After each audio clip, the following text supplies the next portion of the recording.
Well, hello everyone, and welcome to the very first episode of Rants, Rides, and Reviews. My name's JP, and on this channel, I give you my honest thoughts about theme parks, movies, and all things entertainment. Today, we're talking about Disney, and we're going to rank their major attractions that they have opened up this past decade. If that sounds good to you, stick around, buckle up, and let's get into it.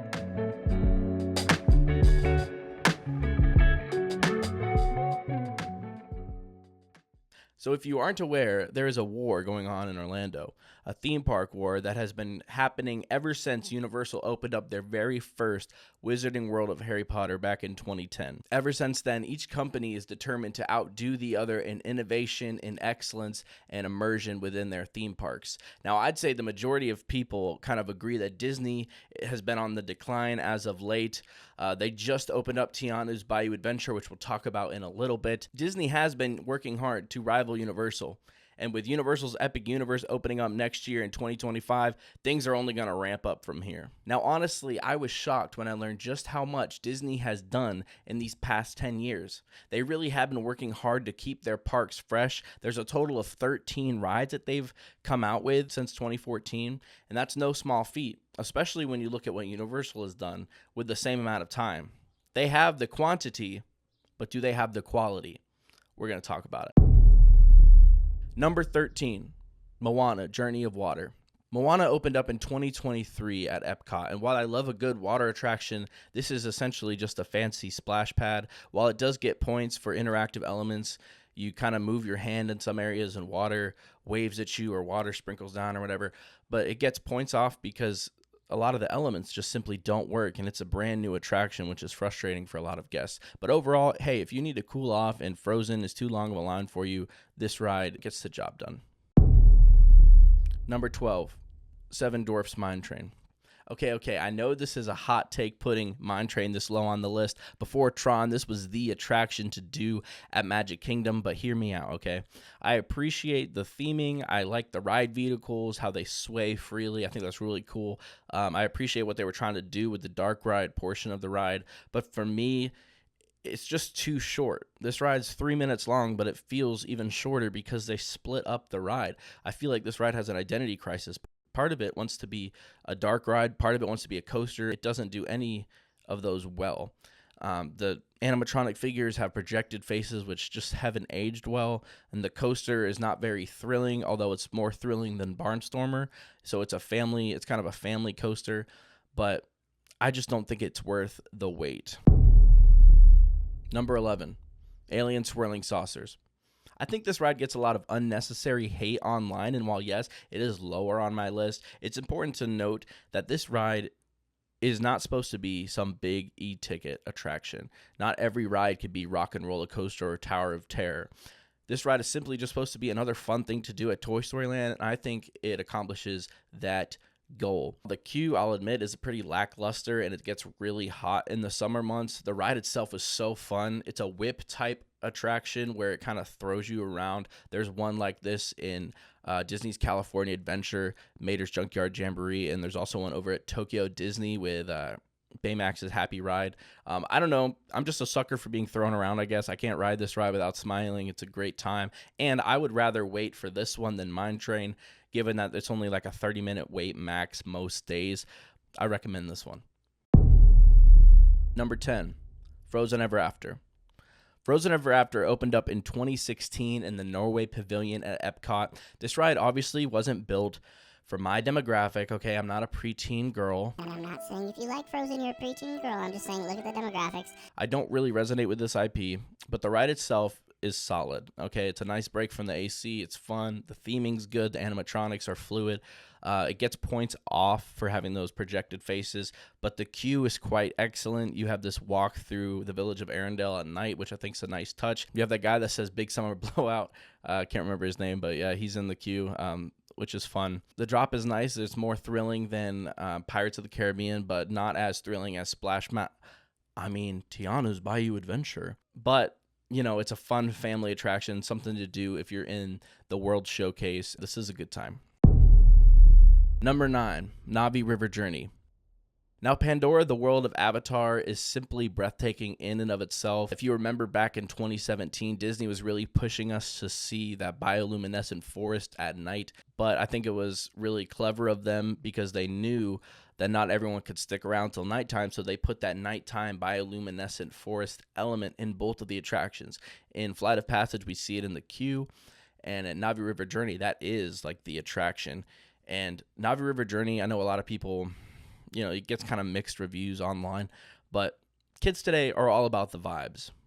Well, Navi River Journey is an absolute vibe, okay? You go through, you're sitting on this woven boat, you're floating down a river, it's peaceful, you're taking in all the nightlife, you're taking in the Navi, the alien life that's going on there. There are a few screens, but in my opinion, they're done tastefully. They're not over the top, and they're blended really well with the live set pieces that they have. There isn't a super clear-cut story, which some people might take issue with, but I don't. I kind of like the relaxing boat ride feel. You kind of create your own story. I do wish that this ride had kind of like a people mover element to it, where you started in one place and you floated down a river, ended up somewhere else completely different. I think that would be a really cool element to add maybe later on. The best thing about this ride, hands down, is at the very end, the Navi Shaman of Songs, the best animatronic Disney has ever built, and I'll fight anyone who says otherwise. Just kidding, but it is fantastic. Highly recommend. I would ride this ride for that animatronic alone. The biggest issue with this one is the queue. It's hot, it's long, and a lot of people argue it's not worth the wait. This ride is the shortest boat ride at Walt Disney World, and I would think the issue could be resolved if Disney would just do a better job of letting people know what they were getting into before they got in line. And that way there's not so much disappointment when they're leaving the attraction, because the attraction itself is really good for what it is. But I think if you're waiting that long in line, if you're waiting like an hour and a half, you expect a longer ride, and you just don't get that. So I think they should put a sign up or something and let people know what they're getting into before waiting in such a long line. But other than that, this ride is a vibe. Number 8, Remy's Ratatouille Adventure. So this ride is in the France Pavilion at Epcot in the World Showcase, and right off the bat, I think it gets some brownie points for being an attraction added to the World Showcase. And if you're a Disney fan, you know what I'm talking about. For years, we've been harping on Disney. Please give us another attraction, because all we've had is the Three Caballeros and Maelstrom or Frozen, and we finally have another addition to that with Remy's Ratatouille Adventure, and it looks fantastic. It's kind of like Spider-Man in Islands of Adventure meets Mickey and Minnie's Runaway Railway. It's a trackless ride. If you're a fan of those type of attractions, you like trackless rides, or you like the Spider-Man type rides, I think you'll really enjoy this one. Some issues I've seen with this one online is that it is very screen heavy, and it's not done, in my opinion, as tastefully as Navi River Journey. They don't try to hide the scratches on the floors, which you see a lot with these trackless rides, unfortunately. So it's not Disney's best immersion wise, but I think it is a really solid lineup to the World Showcase attractions. Number 7, Slinky Dog Dash. This ride is located in Toy Story Land, which is themed to be Andy's backyard. The theming is quite excellent, and the toys are now massive in scale. And the coaster itself is themed to be put together by Andy out of some coaster construction kit that he got. This ride has 2 launches, but is surprisingly smooth. This ride is a family coaster, but it's in a similar vein to like Barnstormer or Seven Dwarfs Mine Train. But I would argue that this is more thrilling than those rides, because you're so high up, you can see all of Andy's backyard. And so it's a little bit more thrilling than those rides, I would say. I don't have any kids, but if I did, I would definitely take them on this one, because this is something really the whole family can enjoy. Number 6, Smuggler's Run. If you play video games or like playing video games, or you've played video games in the past, you will enjoy this ride. This ride takes place inside the cockpit of the Millennium Falcon, and if you're a Star Wars fan, this is also one for you. It's incredible to sit where Han Solo and the gang once sat. You get to visit and see some locations from the Star Wars universe. The issue with this ride, and it's so glaring and it's really unfortunate, is that your enjoyment of this ride will be determined on a few things. 1, the level of your love for Star Wars, and 2, what job you get. You can have 3 jobs in this ride. You can be a pilot, you can be an engineer, or you can be a gunner. The pilot and gunner jobs are fun, they're solid, but the engineer job, if you're stuck as an engineer, you're going to be bored. I think the only thing you do is release a cable to pick up some cargo. I could be wrong on that, but I'm pretty sure that's all you do. There's not much to do with that job. And so that's a big bummer, especially if you've been waiting a long time, you're a huge Star Wars fan, then you get stuck as an engineer. Like, that's no fun. But if you're willing to ride this ride multiple times, or you're the type that just wants to go and have a good time and watch other people have fun, I think you might enjoy this ride. They tend to let the kids be the pilots from my understanding, from what I've seen. But overall, it's a solid ride, especially if you like I said, if you like video games, you like shooting at things, you like moving around, you like flying a plane, you like plane simulators. I think you'll enjoy this one. Number 5, Tiana's Bayou Adventure. Okay, we're going to talk about this one. This ride has been surrounded in controversy ever since Disney announced Splash Mountain's closure back in 2020. And look, I love Splash Mountain. I'll always love Splash Mountain. But in the months leading up to the announcement, the ride was in disrepair, okay? Stuff was not working. I understand it needed a retheme or an update or something. My problem is I don't appreciate Disney tearing down a beloved attraction to virtue signal to the rest of the world that they are aware, that they are, woke, that they, whatever. I don't appreciate that. I have nothing against the Princess and the Frog IP. Like I said, I don't really watch that stuff because I am a grown man. But I have watched a couple POVs of this attraction. The animatronics look fantastic. They're very fluid. They're way better than the projection faces that we see over at those other attractions. But the problem is they're not always working.